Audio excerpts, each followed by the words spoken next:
Zee 24 तास एक पाऊल पुढे।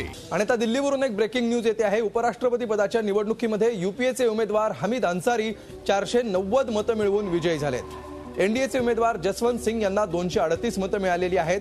490 मतं मिळवून यूपीएचे उमेदवार हमीद अन्सारी विजयी झालेले आहेत। उपराष्ट्रपती पदाच्या निवडणुकीमध्ये वास्तविक फारशी चुरस नव्हती। एकतर्फीची निवडणूक होणार हे अगोदरपासूनच स्पष्ट झालेलं होतं, कारण हमीद अन्सारी यांच्या बाजूला म्हणजेच यूपीएच्या बाजूला मताधिक्य होतं आणि त्याच्यामुळे दुसऱ्यांदा आता अन्सारी उपराष्ट्रपतीपदी विराजमान झालेले आहेत। उपराष्ट्रपतीपदी अपेक्षेप्रमाणे अन्सारी यांचीच निवड झालेली आहे। राजदूत त्याचबरोबर कुलगुरू म्हणून अन्सारींची कारकीर्द विशेष गाजलेली होती। यापूर्वीचे ते उपराष्ट्रपती होतेच आणि आताही पुढची 5 वर्षही ते उपराष्ट्रपती असणार आहेत। अन्सारींच्या राष्ट्रपती पदाच्या शर्यतीत सुद्धा नाव घेतलं जात होतं, मात्र अन्सारींना राष्ट्रपती पदाच्या निवडणुकीतून ते बाजूला झाले आणि उपराष्ट्रपती पदाचीच निवडणूक लढवायची असं यूपीएने ठरवलं आणि अन्सारींनी त्याप्रमाणे आपला उमेदवारी अर्ज दाखल केलेला होता। यानुसार आता अन्सारी 490 मतं मिळवून विजयी झालेले आहेत। जसवंत सिंग यांना एकूण 238 मतं मिळालेली आहेत। त्यामुळे यूपीएचं संख्याबळ पाहता हमीद अन्सारी यांचाच विजय होणार हे अगोदरपासूनच जवळजवळ स्पष्ट होतं। आता आपण बघूया की हमीद अन्सारींना मिळालेली मतं कशी आहेत। काँग्रेसकडून 278 मतं हमीद अन्सारींना मिळालेली आहेत। राष्ट्रवादी काँग्रेसची 16 मतं, डीएमकेची 25 मतं, आरसीडीची 5 मतं, एनसीची 5 मतं, राष्ट्रीय जनता दलाची 6 मतं, जनता दल सेक्युलरची 3 मतं, बसपाची 36 मतं तर समाजवादी पक्षाची 31 मतं, अशा प्रकारे एकूण 405 मतं अन्सारींना मिळालेली आहेत।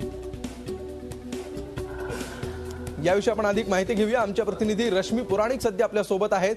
रश्मी, अन्सारींचा विजय हा तसा अपेक्षितच होता, मतं किती मिळतात याबाबतच उत्सुकता होती। जी मतं आत्ता अन्सारींना मिळालेली आहेत 490 मतं मिळाल्याचं कळतं आहे।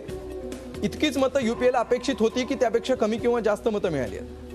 नक्कीच आपण बघू शकतो की हमीद अन्सारी यांना जास्त मतं मिळतील ही अपेक्षाच होती। ज्या पद्धतीने यूपीएचे सर्व घटक पक्ष त्यांच्या बरोबर होते आणि लेफ्ट पार्टीजने देखील त्यांना सपोर्ट दिला होता, त्यामुळे कुठे ना कुठे हमीद अन्सारींना जास्त मतं मिळणार हे अपेक्षितच होतं। आणि आपण बघू शकतो की 490 मतं त्यांना मिळाली आहेत, तर 238 मतं ही फक्त जसवंत सिंग जे एनडीएचे उमेदवार आहेत त्यांना मिळाली आहेत। 8 मतं जी आहेत ती इनव्हॅलिड ठरलेली आहेत। तर आपण बघू शकतो खूप मोठ्या मार्जिनने हमीद अन्सारी जे आहेत ते पुन्हा निवडून आलेले आहेत उपराष्ट्रपती पदावर आणि हा खूप मोठा विजय आपण बघू शकतो यूपीएच्या उमेदवारांना मिळालेला आहे। नक्कीच रश्मी, हमीद अन्सारी निवडून येतील हे आपण निश्चितपणे सगळ्यांनाच अपेक्षा होती। मात्र ही जी निवडणूक होती, एनडीएने ही निवडणूक लढवलेली होती जसवंत सिंग यांना उमेदवारी देऊन।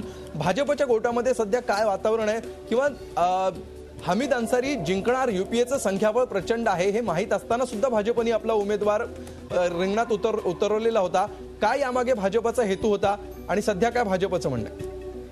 सध्या तरी भाजपची तशी प्रतिक्रिया आली नाही। अर्थात ज्या पद्धतीने यूपीएचं कॅम्पेनिंग चालू होतं आणि एनडीएला ज्या पद्धतीने सपोर्ट मिळत होता, आपण बघू शकतो की काल एआयएडीएमकेने अखेरीस त्यांना म्हणलं की आम्ही तुम्हाला कुठेतरी सपोर्ट करतो, पण बीजेडी ज्यांनी राष्ट्रपती पदाच्या निवडणुकीसाठी एनडीएच्या कॅन्डिडेटला सपोर्ट केला पण त्यांनी मात्र या निवडणुकीत मतं दिली नव्हती। तर एनडीएला माहिती होतं की त्यांचं पारडं तसं अतिशय झुकलेलं आहे आणि यूपीएच्या पारड्यात अधिक मतं आहेत हे पहिल्यापासून भाजपला माहिती होतं। पण अर्थात राष्ट्रपती पदानंतर त्यांनी ठरवलेलं की उपराष्ट्रपती पदाच्या निवडणुकीत आपला एक कॅन्डिडेट असावा आणि तो जसवंत सिंग म्हणून त्यांनी जाहीर केलं होतं।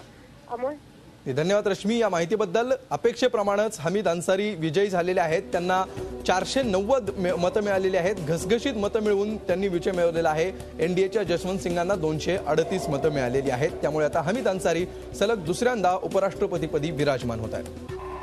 झी 24 तास एक पाऊल पुढे।